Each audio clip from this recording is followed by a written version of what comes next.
PPDB untuk SMA Negeri Sederajat di Kepulauan Riau masih menyisakan masalah. Ombudsman RI perwakilan Kepulauan Riau mencatat masih terdapat beberapa temuan yang harus diperbaiki oleh dinas terkait. Kita telah terhubung dengan Bapak Lagat Parohasia dari Ketua Ombudsman RI perwakilan Kepulauan Riau. Selamat malam Pak Lagat, saya Putri dari Batam TV. Selamat malam Mbak Putri.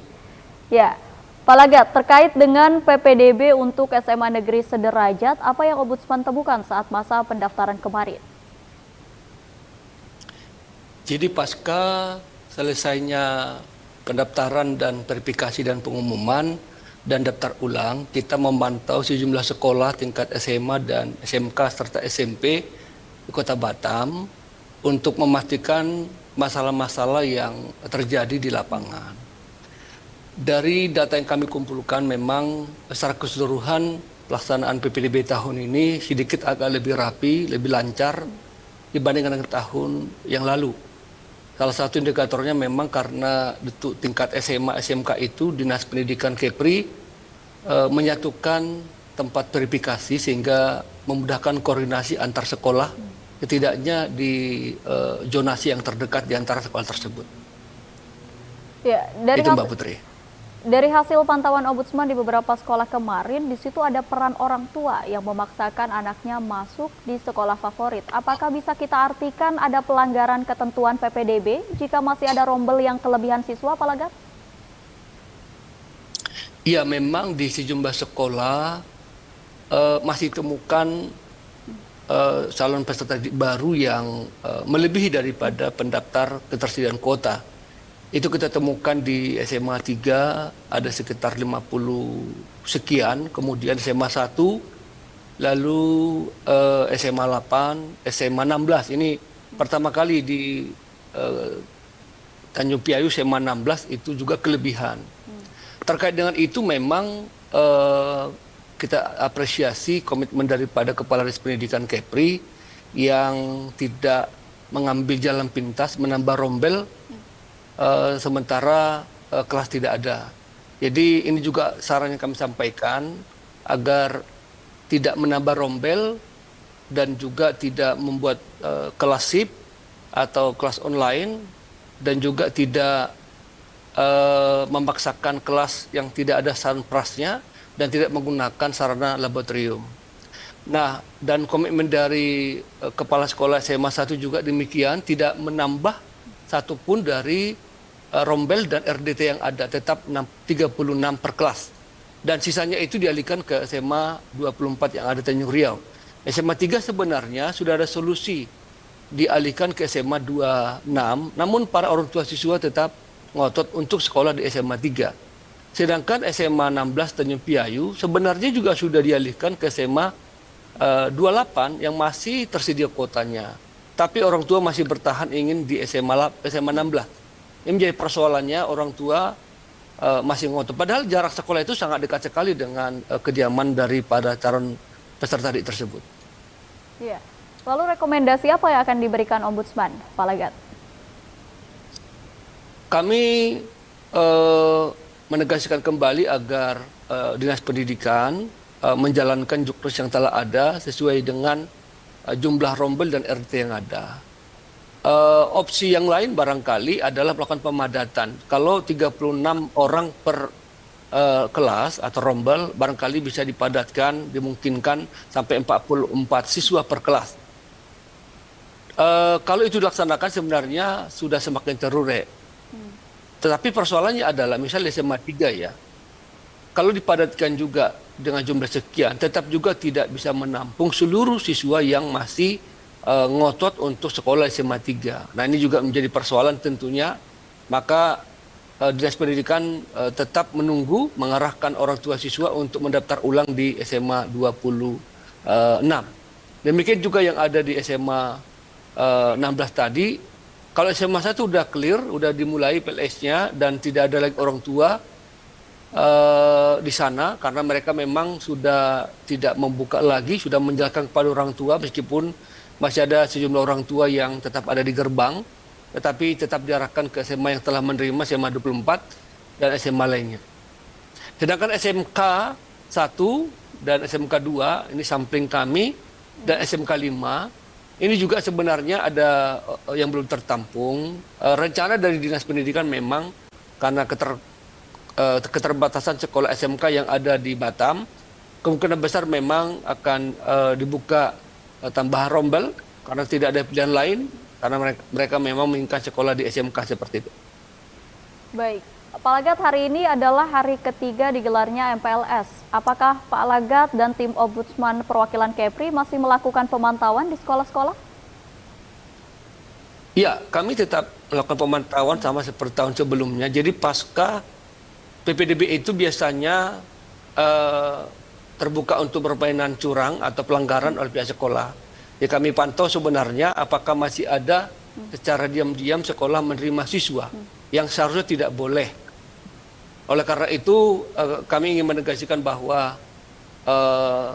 kami akan memastikan bahwa kalau ada pihak sekolah yang melakukan pelanggaran demikian, kami akan merekomendasikan pemberian sanksi kepada para kepala sekolah. Harapan kami law enforcement terkait dengan pelaksanaan PPDB tahun ini dapat ditegakkan berjalan dengan baik. Prinsipnya semua siswa harus sekolah, tetapi siswa tidak boleh memaksakan diri harus di sekolah unggulan atau sekolah yang harus diinginkannya. Sementara ada solusi lain yang telah ditawarkan oleh pemerintah daerah dalam hal ini Dinas Pendidikan Provinsi Kepulauan Riau.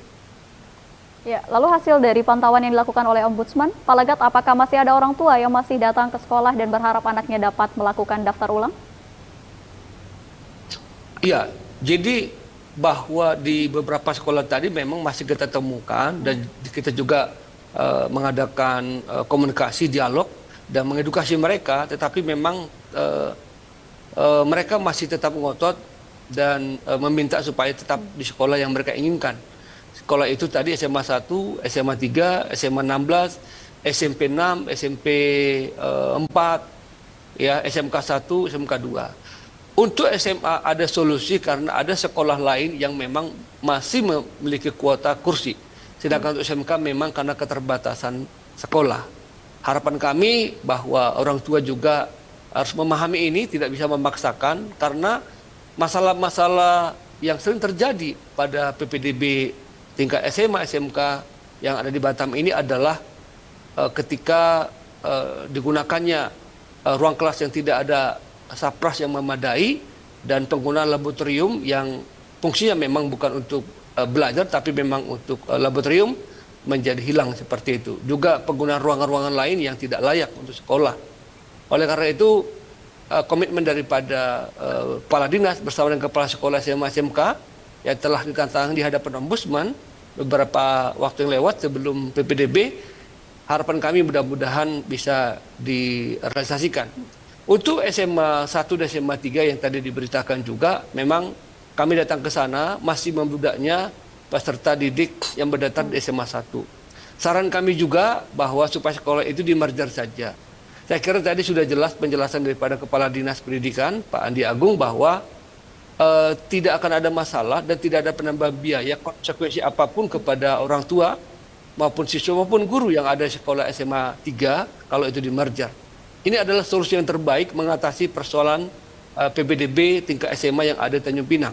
Selama ini memang disparitas antara SMA 1 dan SMA 3 itu sangat jauh sekali, maka merger penggabungan saya kira akan menyelesaikan masalah-masalah itu ke depan. Karena banyak ruangan yang ada SMA 3 itu yang tidak terpakai karena tidak ada siswanya. Barangkali itu, Mbak Putri. Ya, Pak Lagat, dalam rilis yang diterima redaksi Batam TV dari Ombudsman, jika terjadi mispersepsi orang tua terkait sarana pengaduan yang disediakan sekolah, mispersepsi seperti apa yang Bapak maksud?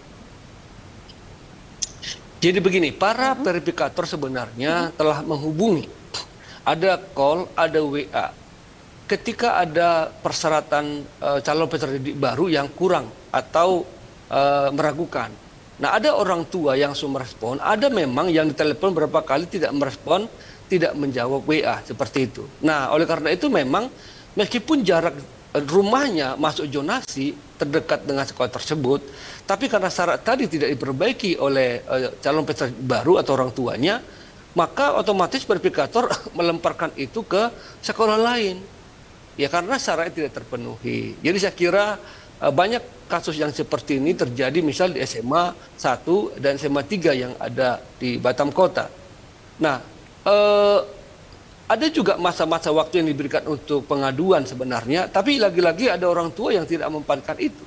Maka ketika diumumkan jumlah siswa yang fix diterima di sekolah itu, maka tentu tidak bisa digeser lagi atau diganggu, karena kalau di akomodasi pengaduan tersebut, lalu siapa nanti yang telah diumumkan tersebut yang akan diturunkan, tidak masuk dalam penerimaan itu. Nah, ini akan menjadi masalah baru. Nah, tapi sekali lagi, saya kira sudah cukup arif bijaksana bahwa Dinas Pendidikan telah melempar atau mengalihkan mereka ke sekolah lain terdekat yang ada di SMA 3, yaitu SMA 26 yang ada di Botania, yang hanya berjarak 500 meter saja.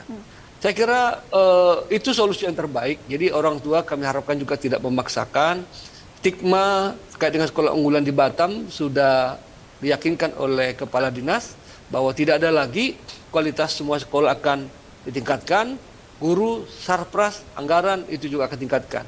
Saat ini SMA 26 juga sudah menerima banyak siswa, ada sekitar 8 rombel kalau kami tidak salah tahun ini. Artinya itu salah satu indikator memang SMA 26 juga telah disukai atau diminati oleh masyarakat. Jadi ini hanya kurang lebih sekitar 60-an aja, Mbak Putri. Mudah-mudahan minggu ini mereka bisa membuka hati dan mendaftarkan anaknya ke SMA 26. Harapan kita demikian biar masalah ini bisa cepat selesai. Ya, baik. Pak Lagat, Ombudsman memberikan opsi saran kepada Dinas Pendidikan Provinsi, diantaranya menegosiasikan siswa yang belum tertampung untuk disekolahkan di swasta dengan pembiayaan lebih ringan. Pertanyaan saya adalah, apakah Ombudsman pernah menanyakan kesediaan pengelola swasta untuk memberikan keringanan? Begini, bantuan operasi sekolah itu diberikan kepada semua sekolah termasuk swasta, sebenarnya kan adalah untuk mengurangi beban operasional yang dikeluarkan oleh yayasan atau personel terbatas kalau sekolah itu lebih bentuk PT. Artinya seharusnya bahwa SPP yang dikenakan kepada siswa itu lebih murah. Tapi faktanya tidak demikian. Nah, tahun ini pemerintah Kepulauan Riau menggratiskan dan memberikan fasilitas sekolah atribut kepada siswa SMA, SMK yang ada di Kepri. Nah, ini yang kami sampaikan juga supaya mempertimbangkan pemberian stimulus yang sama kepada sekolah-sekolah swasta. Namun barangkali karena ini sudah ada masalah, barangkali juga bisa dinegosiasikan dengan pihak sekolah untuk sementara menerima mereka, sambil barangkali nanti akan dijanjikan stimulus itu. Saya kira jumlah tidak banyak. Ya, kalau pihak swasta itu yang masih tentunya membuka pendaftaran dan siswanya mau, barangkali tinggal didata saja, ya nanti tinggal diajukan barangkali pola dukungan bantuan anggarannya kepada mereka. Bukankah juga pengkersa SPP ini sebesar sekitar 60 miliar ini juga adalah skema BOSDA, BOS Bantuan Operasi Sekolah Daerah? Artinya tidak hanya hak untuk sekolah negeri, tapi sekolah swasta juga. Harapan kami demikian, Mbak Putri, supaya juga berkeadilan sekolah swasta mendapatkan perlakuan yang sama.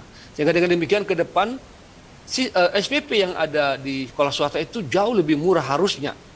Ya, harusnya demikian. Nah, harapan kami juga pihak swasta jangan jor-joran untuk menaikkan SPP-nya kalau ingin siswanya bertambah seperti itu. Ya, baik, terakhir Pak Lagat, ini mungkin untuk diperhatikan orang tua yang masih memaksakan anaknya masuk sekolah favorit. Kira-kira apa dampak yang ditimbulkan jika peserta didik dalam satu rombel melebihi kapasitas? Sesuai dengan ketentuan Permendikbud bahwa untuk SMA SMK itu kan 36, SMP 34, 32 mohon maaf. Kemudian SD 28. Artinya itu belum dari kajian dibandingkan dengan luas ruangan. Nah, itulah ruangan yang sehat dalam pembelajaran. Kalau ditambahkan kejadian yang kita harapkan tidak terulang kembali, ada sejumlah sekolah SMA yang sampai 59 satu kelas, ada 50, saya kira itu sudah tidak sehat lagi dalam pembelajaran. Bagaimana kita berbicara peningkatan kualitas pendidikan? Ya, ingat anak-anak itu nanti akan bersaing dengan anak-anak yang lulus dari daerah lain. Nah, kalau contohnya pembelajaran yang tidak kondusif demikian, jangan kita harapkan anak kita bisa bersaing dengan mereka. Kasihan nanti mereka akan kalah bersaing di masyarakat nasional seperti itu. Maka kami selalu merekomendasikan supaya terimalah siswa sesuai dengan kapasitas yang diperbolehkan. 36 SMA, barangkali toleransi paling jauhnya itu adalah 44. Jangan melebihi itu. Ya, kalau bisa 36 lebih baik lagi. Dan kasihan juga guru-guru Mbak Putri, ya kan? Mereka mengajar dengan jumlah yang melebihi dari kemampuan mereka. Ini harusnya kita camkan bersama kalau kita mau memajukan kualitas pendidikan SMA SMK yang ada di Kepri ini. Baik, Pak Laga, terima kasih atas waktunya, Pak. Terima kasih Mbak Putri, sama-sama.